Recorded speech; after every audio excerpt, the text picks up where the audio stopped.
सूबे में खनन माफियाओं के खिलाफ चलाए जा रहे अभियान के तहत मधुबनी जिला के फुलपरास एसडीओ गणेश कुमार के निर्देश पर भूतही नदी में की गई छापेमारी। आपको बता दें, पुलिस ने अवैध बालू खनन कर रहे 6 व्यक्ति को गिरफ्तार कर लिया है। आपको बता दें, एसडीओ के अवैध खनन की गुप्त सूचना मिली। एसडीओ ने त्वरित कार्रवाई का निर्देश दिया। लौकहा थाना पुलिस और एसएसबी के जवानों ने भूतही नदी से अवैध खनन करते हुए 6 लोगों को गिरफ्तार किया है। आपको बता दें, उत्खनन में प्रयुक्त चारा, हाइवा, एक जेसीबी और एक रोड लेबर भी जब्त किया गया है। आपको बता दें, व्यक्तियों की पहचान मुजफ्फरपुर के विजय भगत, वैशाली जिला के धर्मेंद्र सिंह, सुपौल के बलराम सिंह, गया जिला के बलिराम विश्वकर्मा, नरहिया के ललित कुमार और साहिबगंज के रतन मंडल के रूप में की गई है। आपको बता दें, बड़ी कार्रवाई की सूचना मिलते ही खनन अधिकारी विजय प्रकाश लौकहा पहुंचे और मामले की जांच कर प्राथमिकी दर्ज कराई है।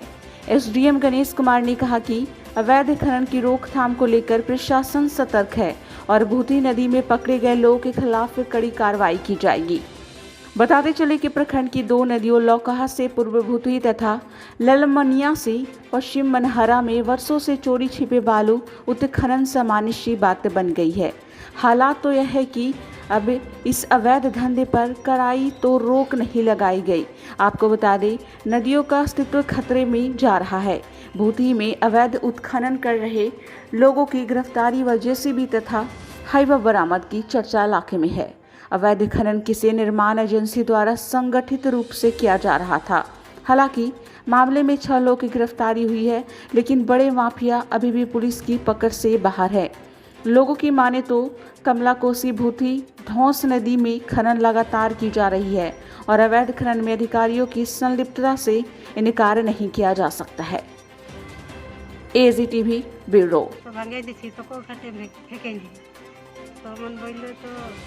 बोलाबुली हইল কোনে হয়তো ভাঙি আমার দেহটা আসি আসি মানে ও পালাইল বলছে আমি ভটভটি মাদার গায়ের কেমন লোক ছিল, কে কে ছিল? আমরা ঘরের লোক নাই ছিলি, ওরা গায়ের লোক ছিল, আনেই ছিল। আমরা তো কাজ করতে গেলি, আমরা মানে আমরাকে বারণ করেছিল, আমার শাড়িকে বলেছিল, বলছে বহুগুলো ঘরে থাকুক আর তোরা থাকো। তো আমরা বলছি গরিব লোক বটি, আমরা কি খাবো, নাই কাম করলে তো আমরা তো কাম করতে যেতেই হবে, কাম নাই করলে তো কী খাবো। তো ওই করে আমরা গেলি কাম করতে, তার আমরা গেলি, তারপরে ঘর গেলে ভাঙে নিই। ওরা বলছে বারণ করছি, তো বারণও নাই শুনছে, কোনোই নাই, বলছে আমরা ঘর গেলে ভাঙে নিই। তারপরে আমার দেওরও নাই ছিল, আমার দেওর আস্তে আস্তে দেওয়াল গেলে ভাঙে নিই। এটার জন্য মুখিয়াকে বলেছিলে যে এরকম এরকম ঘর ভাঙিয়েছে? মুখিয়া ঠিনে নাই যায়, ও তো মানে সাপোর্টই নাই দিছে অতদিন, ওই জন্যই তো ঘরটা রখিয়েছে। মুখিয়া সাপোর্ট নাই দিছে আমাকে, ও সাপোর্ট দিলে তো ঘরটা বনে যেত। হামদের সঙ্গে মানে আরও গেলে বাইরাই ছিল, ওদের হইলো, আর হামদেরটা হচ্ছে না, আমার দেওয়ারও নাই হয়েছে আর আমারও নাই হয়েছে। ওই করে ঘরটা রখিয়ে গেছে, ও সাপোর্টই নাই দিছে। সেদিনও তো আইলো, ওই তো আসেনছিলেন তাহলে চান্ডিলে, ওরা আসেনছিলেন, ওরা বলছে মুখিয়াকে ডাকো। তো মুখিয়া আমরা বলছি আমরাকে মানে সাপোর্টই নাই দিছে, ওই জন্য আমরা থানা গেলি বলছি। তো তাহলে আলি, তারপরে ওই তো এলেন, ওরা গল্প সল্প করলেন, তারপরে মুখিয়া ওইদিকে পাইলেন। থানাওয়ালা আসেনছিল? হ্যাঁ আসেনছিলেন, ওরা দেখে আর গেলেন। থানায় লিখিত দিয়েছো? হ্যাঁ দিয়েছি, লিখিত দিয়েছি, সব দিয়েছি। ওদিন মুখিয়া কি বললো? ওদিন আসেছিল, ও দমে ধমকাছে আমরাকে, বলছে থালে বটে, ও থালে বলছে হ্যাঁ থালে ডাকি বলে দিচ্ছে ওরাকে। ওরা আরও ঘুরেই আনেন উয়ার সঙ্গে, তো উয়াকে বলে দিচ্ছে যে থালে বটে। পরে আমরা দমে বলছি দুকুন দিয়ে বটে, এদিকে ওদিকে কথা বলছে। কে বললো ওটা? ওটা আমরাই বললি, না মানে বলে নাপি নাই, মুখিয়া বলছে নাপি নাই করবে বলছে, ওর জায়গা বটে কেনে নাপি করবে বলছে। तो हमरा बोलती कि नहीं नापी कर है। अपना ज़मीन में घर बना रहा था, अपना ज़मीन में हम लोग घर चला है। और ये ला ज़मीन में हम लोग का काजल माझी, स्वर्गीय इसका पति जागरण माझी और बुधराय माझी, इन तीनों से 2015 से हम लोग तंग आ चुके हैं। वहाँ हम लोग का रायत ज़मीन है 1 एकड़। 1 एकड़ ज़मीन में हम लोग का घर भी है। वो घर को पूरी तरह का वो लोग घेराव कर दिया है, किधर से भी रास्ता नहीं है घर को जाने के लिए। 2010 में भी हम लोग अंचल अधिकारी को लिखित द्वारा हम लोग दिए थे आपत्तिजनक। उसके बाद 17-18 सेशन में इंदिरा आवास PM सेक्शन हुआ, वो काजल माझी का नाम पे और बुधराई का पत्नी का नाम तो मालूम नहीं है, उसका नाम पे। तो वो लोग हम लोग का गलत तरीक़ा से हम लोग का कागजात जमा करके वो लोग पैसा निकासी किया। हम लोग को पता चल गया कि ये वाला कागजात गलत तरीक़ा से जमा किया है, तो हम लोग उसका विरोध किया है। मुखिया को हम लोग लिखित आवेदन दिया, अंचल अधिकारी को दिया, थाना में दिया, SDO कोर्ट में दिया, लेकिन कोई आज तक सुनवाई नहीं हुआ। कुछ दिन पहले हम लोग वहाँ जाके झाड़ी उड़ी साफ कर रहे हैं, तो वो लोग मना कर रहे हैं। मना करने के बावजूद हम लोग ग्रामीणों को बैठक बुलाया। बैठक में ग्रामीणों ने बुधराई माझी को समझाया बहुत तरह का, लेकिन समझने का प्रयास ही नहीं किया। हम ही लोगों को अकेले में जाने से धमकाता है, गांजा पी के रहता है, दारू पी के रहता है, अनाथ शनाथ हम लोग को बके जाता है। हम लोग जाने से तंग आ चुके हैं। हम लोग वहाँ हम लोग का घर है, उसी घर को मरम्मत के लिए झाड़ी उड़ी सफाई कर रहे हैं। जाने का रास्ता भी नहीं है। गांव वाला के द्वारा हमको रास्ता चाहिए, यहाँ सफाई चाहिए, लेकिन गांव वाला का बात सुना ही नहीं, समझा ही नहीं। सर कानून को मान के चल रहे थे, कानून को मजबूरन हाथ में लेना पड़ा। अंचल अधिकारी का वहाँ गया, वहाँ आवेदन दिया, कुछ कार्रवाई नहीं हुआ। मुखिया को आवेदन दिया, कुछ कार्रवाई नहीं हुआ। थाना में हम आवेदन दिया, कुछ कार्रवाई नहीं हुआ। अनुमंडल में हम आवेदन दिया, कुछ कार्रवाई नहीं हुआ। लेकिन अनुमंडल में लास्ट पोजीशन में हम 144 लगा दिए कि मेरा घर का आगे 2 डिसमिल बुधराई माझी कब्जा जबरन घर बना रहा है, और मेरा घर का पीछे काजल माझी जबरन 2 डिसमिल जमीन में घर बना रहा है। 144 लगा के तब जाके घर ठो रुका है।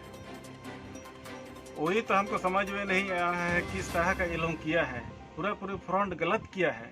हम लोगों का जमीन का कागजात जो रायती जमीन जो है वो है दूली माझियान के नाम पर है। उसमें आपका प्लॉट संख्या 321 में 93 डिसमिल जमीन है, 322 में 2 डिसमिल जमीन है और 323 में 2 डिसमिल जमीन है।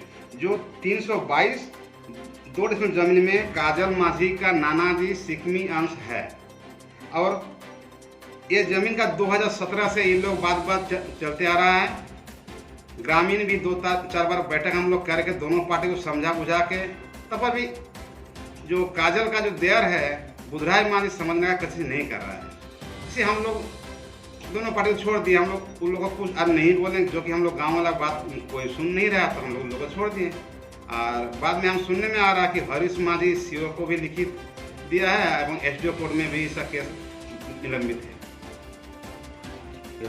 हरीश माझी का माँ का नाम है दूली माझियान, वो खतियानदारी है। और जो अभी काजल माझी जो घर में रह रही है वो सरकारी प्लॉट है। प्लॉट 320 प्लॉट संख्या है, वो सरकारी जमीन है।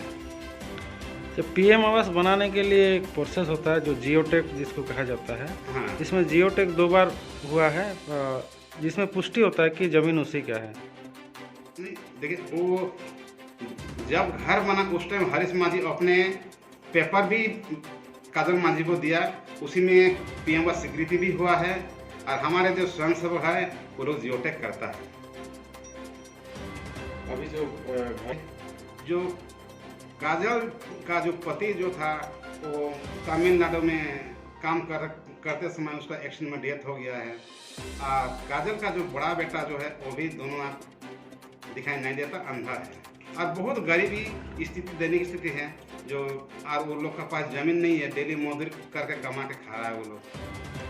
एकदम कार्रवाई होना चाहिए, जो कि कानून को हाथ में नहीं लेना चाहिए, तो सरकार के प्रोसेस में काम करना चाहिए।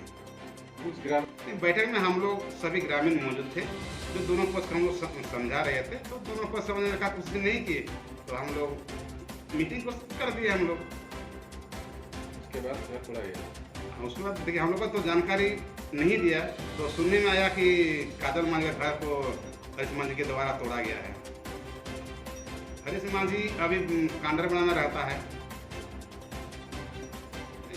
देखिए एकदम गरीब परिवार, अंधा विकलांग परिवार है, तो इनका घर बनना जरूरी है, क्योंकि रहने का भी वैसा घर नहीं है, एकदम गरीब हालत में है।